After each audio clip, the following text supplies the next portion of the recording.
Well, 2024 was not a very good year for Democrats, and it looks like it's about to get a whole lot worse. Kamala Harris is eyeing a comeback, and Joe Biden continues to nurse his delusions. According to the Wall Street Journal, the outgoing president, quote, thinks he could have won in 2024 election, according to people familiar with Biden's thinking. Biden doesn't see that as a critique of Harris's campaign somehow, these people say. As he has told people, he simply believes that as the man who stopped Donald Trump in 2020, he could have done it again. So while Joe tries to salvage what's left of his legacy, former Hillary pollster Mark Penn is pointing out how the warm, fuzzy days of Uncle Joe are gone for Democrats. I don't know what history will tell us, but I can tell you the American people have really lost all trust, faith, and confidence in President Biden. It really deteriorated with the pullout on Afghanistan, where his whole image of being a kind, decent man just was destroyed in the way those servicemen that he's never really fully, recognized or talked about, lost their lives in that. And it went downhill from there. And I think he no longer is viewed as somebody who people see as Uncle Joe anymore. And things are no better for the word salad queen, whose campaign flushed $1 billion down the toilet in 100 days and is now millions in debt. Kamala Harris is reportedly weighing her political future, with an ex-advisor saying she's not out of the game just yet. I don't think the world has seen the last of Vice President Kamala Harris. I don't know how she will show up again, but she is a young politician who garnered over 75 million votes in this election, and she will be back. When it comes to Donald Trump and his presidency, I know a lot of folks are like, Donald Trump has a lot of bluster. We need to wait and see what he will do. So, Katie, my favorite line in the Wall Street Journal story is Biden doesn't see that as a critique of the Harris campaign, that he thinks he would have won. In other words, you're a loser and I'm not. Well, okay, he would have lost. Definitely would have lost. But his whole point when they were trying to push him out of the race was, show me the polling that Kamala Harris can beat Trump. And they couldn't do that, but they pushed him out anyway. So he thinks he would have had a better chance, just given they couldn't answer the basic question for him about why he should leave the race, given he had to beat Trump the first time. And I think that in the next couple of years, you're going to see more detail about what actually led up to that process, given that we really don't know exactly how that went down. I mean, let's not forget, he posted a letter on X, and then we didn't hear from him for 24 hours. No confirmation about who put out the tweet, how it was written, what the discussion was. We were just led to believe that all of a sudden, after 3 weeks of saying, I'm not leaving, that all of a sudden he changed his mind and wasn't pushed out. So he would have lost, I think, maybe at a higher level than Kamala Harris, which is saying a lot. But in terms of, he was saying, show me the data that she's going to win. And they couldn't do it. And she went on to lose. Remarkable. Nicole, does Kamala Harris have a political future? So first of all, we have to all remember that she was rejected in 2019. And the only reason we have continued to see her since then is because she checked boxes and made the vice president. It was not a surprise that she lost the election. Democrats rejected her first in 2019. Republicans just joined in this last election. But, talking about President Biden and knowing when to bow out gracefully is probably the ultimate mic drop. And instead of having that Obama era moment that turned into a meme, we saw President Biden, he's essentially stumbled down the tarmac as his exit. And maybe if he left in 2022 after the midterms, graciously bowed out, let the Democrats have that new generation of leadership, maybe some of his legacy would have been preserved, whatever that would be.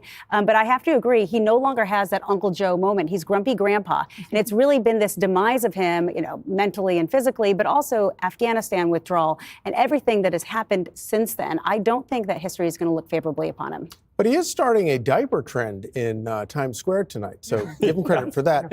Kennedy, exit polling has as they've recalibrated and figured out how wrong all the polling was, exit polling shows that there are, perhaps the only time in the history of polling in America, there are more Republicans, self-described Republicans in the country, than there are Democrats. And that's with the media on their side. Yes. What does that tell you?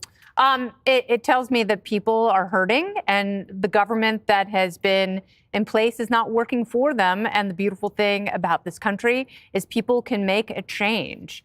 They can do it collectively. They can do it individually. When the economy feels down for individuals, the trends tend to be kicking the people the hell out of office who won't admit that the economy is bad, and, you know, really scolding people for complaining that they can no longer afford things. Joe Biden isn't the man that he was in 2020. Joe Biden is essentially a vegetable. And, you know, shame on him and shame on his handlers for allowing him to get to this point where this is how he will be remembered. And you know what? Maybe history will look on him kindly, because Jimmy Carter, God rest his soul, was a horrible president. But now, as people are eulogizing him and obituaries are written about him, they're saying wonderful things about his post-presidency.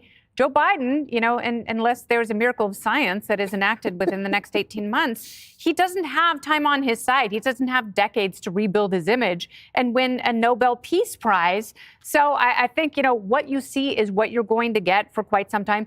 I do think that he would have done better than Kamala Harris. I don't think he would have beaten Donald Trump. I do too. I do think he would have won at least one battleground state. And I think there are enough Democrats who are disgusted by the way he was kicked out of the race that they still would have remained loyal enough to him to vote for him one last time. Or they could have tried not rigging their own primary and have it actually let voters decide. So today we saw video footage of President Biden leaving St. Croix to go to his beach house in Delaware. He's been on vacation 575 days of his presidency. That's 40% of his presidency. Would you take a job if you got 40% of your time was paid vacation? You know, I might. And he's going from one beach house to another. Think about how many cold showers you could take with that kind of time on your hands. The thing I love about this story that you read from, people familiar with Joe Biden's thinking. Who are these people that are familiar with his thinking? Is there a whole room full of people? Did the editors of the newspapers have them on speed dial? I think you may be the only person familiar with his thinking, because when you do your impersonation of him, I can't tell the difference. I try. But as for Kamala, I think if I could give her some advice, I mean, I'm not an advisor, but if I were advising her, I would tell her, I do think she has some future. I don't know what it is. I don't think it's in electoral politics. I don't think voters really like her. So I would say, don't do anything close to electoral politics. She should take a page from Al Gore, maybe produce a documentary. Doesn't have to be true. Grow a beard, drive across the country? Yeah, the beard would help. No. Then she could, if she had something, act like the Obamas. I mean, she was in the White House. She was the vice president. So just act like you are the former president. You could go around the world and you can produce films, maybe get a Netflix deal. People will love her. Just do that. Just don't run for office again. That's my advice. Might try to be governor. I mean, her whole career is failing up. Maybe she just keep doing that. Yes, she's been very successful failing. She has. So I think Californians have been so abused. I don't know that they would put themselves up for that. Yeah, do some. We're done. Yeah. We'll see. Maybe. Okay. Click here to subscribe to the Fox News YouTube page to catch our hottest interviews and most compelling analysis. You won't get it anywhere else.